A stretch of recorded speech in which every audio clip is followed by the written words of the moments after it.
Bonjour à tous, vous êtes sur la chaîne YouTube Esprit logique de la princesse du Très-Haut.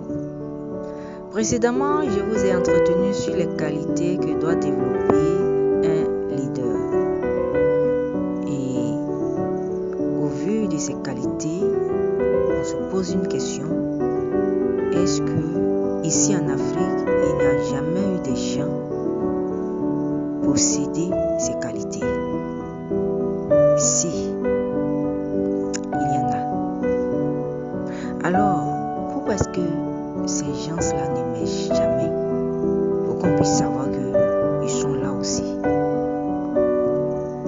La réponse se trouve dans cette vidéo. Écoutez donc jusqu'à la fin.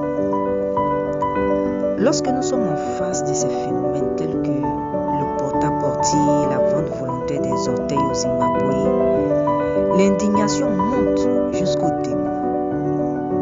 Remarquez bien, il y a plus de voix qui s'élèvent pour condamner que de voix qui recherchent des solutions.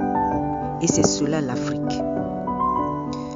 Je visionnais une vidéo dans laquelle Kendall Jenner, la petite sœur de Kim Kardashian, était interviewée sur un plateau. Le public était composé d'hommes blancs, les uns plus classe que les autres, les uns plus élégamment habillés que les autres. Et la figure emblématique qu'on présentait le plus, c'était celle de Cristiano Ronaldo. Alors, jusqu'à la fin, je me suis efforcé pour entendre ce qu'elle va dire. Elle n'a fait que tourner les pieds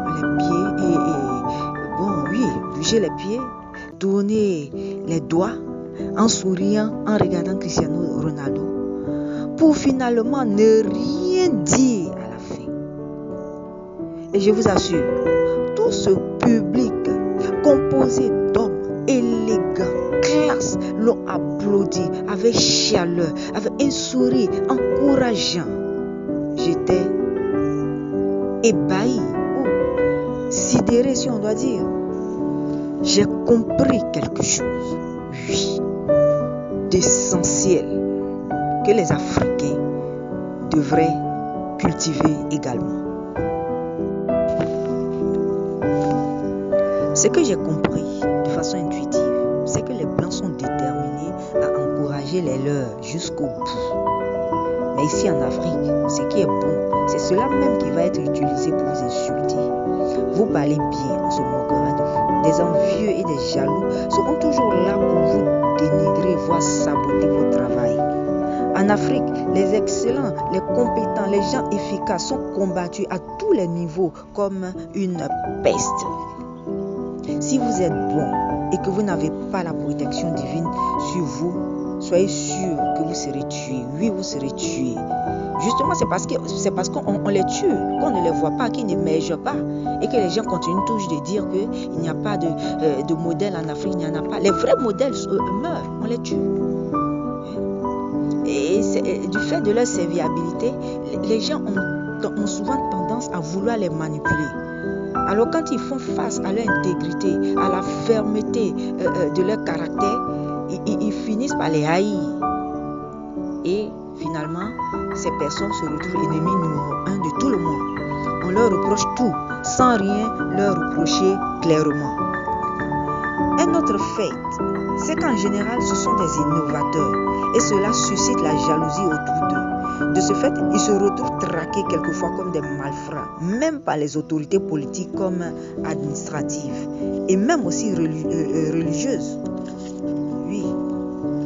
Le véritable problème des Africains, c'est leur mentalité mesquine et archaïque qui font qu'ils combattent férocement les personnes qui ont un plus à leur apporter et qu'ils détruisent aussi les biens matériels qui leur sont bénéfiques. Quand il y a un changement de régime, par exemple, vous allez voir que le nouveau régime va détruire pratiquement beaucoup d'infrastructures qui étaient là, mises en place par l'ancien régime. Cela s'appelle de la bêtise humaine.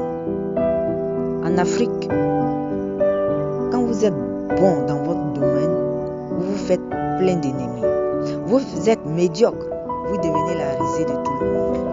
Rares sont ces Africains qui s'approchent avec honnêteté et franchise de leurs semblables afin de les encourager à travers des critiques constructives dans une activité qu'ils exercent. La plupart du temps, tout le monde souhaite intérieurement votre chute. Cette situation doit amener les personnes modèles à développer deux caractères. Elles doivent être têtues comme l'âne, c'est-à-dire malgré les difficultés, les tempêtes, elles doivent avancer. Oui. Elles doivent avoir la force et l'esprit héroïque du lion. Il faut qu'elles parviennent à écraser toutes ces difficultés afin de tendre résolument vers leur objectif. Parce que si elles se laissent vaincre par les difficultés et qu'elles se résignent à avancer au point de tout abandonner, cela équivaut à enterrer leur talent et elles en rendront compte au dispensateur de tous les dons. Rarement vous n'allez voir une équipe des gens formuler des critiques constructives pouvant aider l'autre à s'améliorer dans son activité.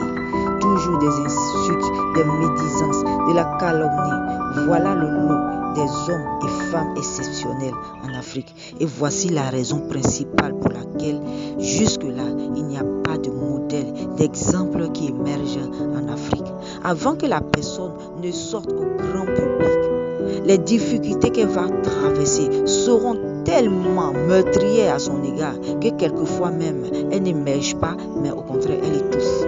Et si par extraordinaire, elle réussit malgré tout à émerger, à sortir la tête, alors là, on va lui couper cette tête. Et c'est triste pour l'Afrique. Face à cette réalité, je pense personnellement et sérieusement que le secours doit venir d'en haut, c'est-à-dire du très haut, du Créateur. C'est le Créateur qui peut vraiment changer la situation en Afrique et même dans le monde entier. Et je prie pour qu'il y ait des croyants sincères, prêts à tout pour obéir à la volonté du divin dans ce sens.